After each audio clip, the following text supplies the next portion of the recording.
before, but never a complete number, and with the addition of Will coming in and Denise as well, which made it very special for all of us. And I think for you, perhaps, as well as for us, it was the fact that we were all together that made it so very special. But the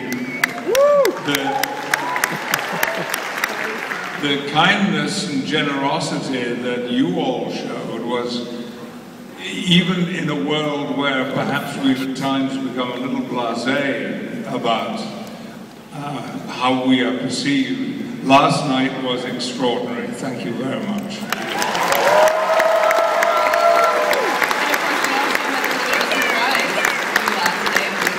Oh yes, there was a surprise last night, which I sort of messed up really by not taking my cue about who was my biggest nemesis on the show.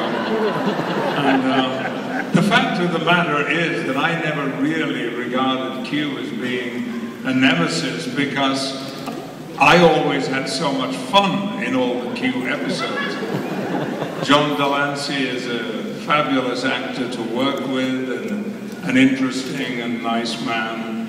And so it would never have occurred to me to have said Q. And so I searched around for the real bad guy, who was, of course, Damon Bock.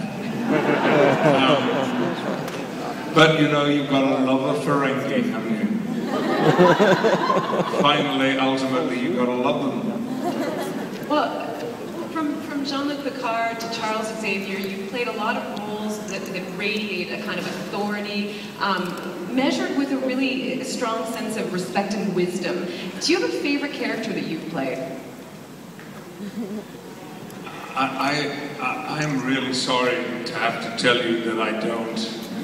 I've been immensely blessed in my career to have played a lot of really fine roles. And very often, the role that I am playing at that moment seems to me to be the most exciting, the most interesting, the most compelling role that I've ever played. I've just finished playing William Shakespeare in a play about the last days of Shakespeare's life in Stratford-on-Avon in retirement. What was happening to this genius when he was living in a little sleepy market town? No tourists came to Stratford-on-Avon in those days. And I loved performing that play so much that I kind of had withdrawal symptoms when it ended. But you know, there are countless numbers of thrilling roles that I've had a chance to play, and I hope they're not over. I hope there are still some to come. Sure there will be. I want to open it up to the floor. We've got a question from Logan on the left-hand side, mic 6. Hello, Logan. No, over here. Logan, over here, way over here, yes. Hi, thank you very much. Mr. Stewart, you're fantastic. The role, the cast, everything was fantastic. That being said, they've done a very successful relaunch of the original Star Trek. If they were to recast Next Generation, who would you like playing you?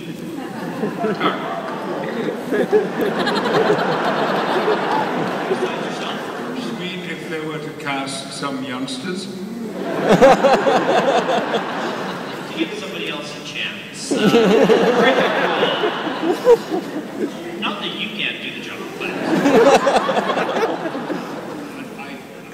Forgive me, maybe I'm a little tired, but do you mean if there were to be a prequel movie, who would play me?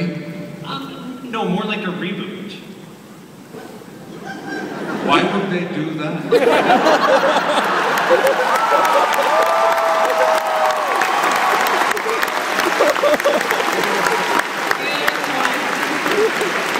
Another question from Lauren, who is on mic 5 to the... Where? There, okay, yes. Out of all 3 X-Men movies, which would you say was the most fun acting in?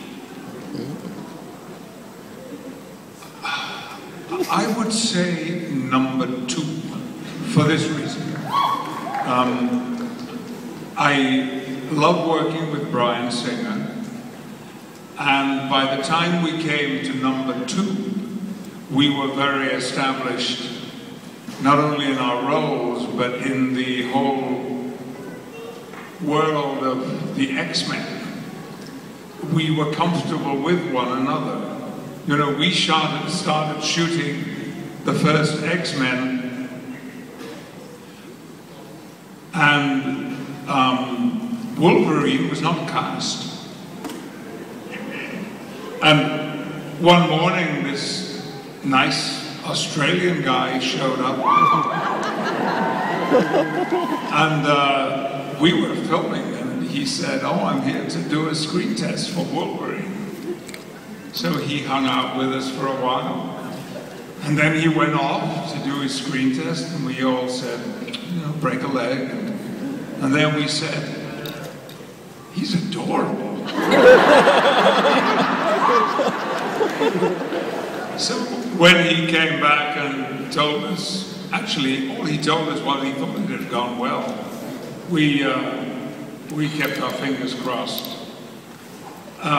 because Mr. Jackman is a wonderful guy.